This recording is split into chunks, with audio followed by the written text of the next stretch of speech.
I must say, James, Yeah. before we change to a different track, that Yeah.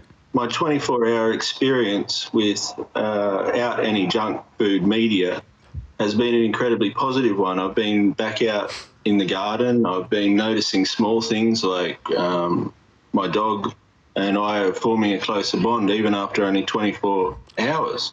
Yeah. It's quite remarkable. It's amazing, right? I recommend everybody does at least one day off media, for sure. It's not a big ask. It's not much, is it? But nobody does it. Nobody does it.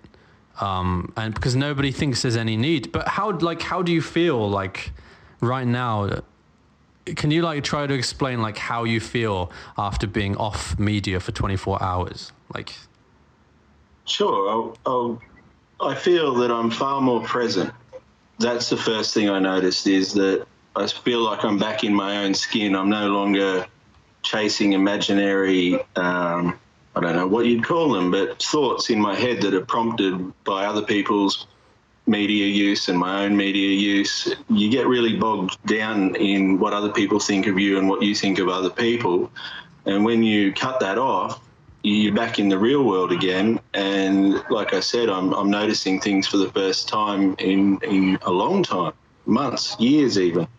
you're going back to the way that humans have lived for millions of years. You know, that's how it's supposed to feel, right? The way, yeah, like being present, being like pretty good, pretty content.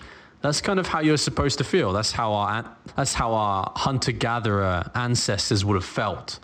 It's like, yes, they were hunting tigers and they could die, you know, any moment, but they would feel like present and, you know, in the moment.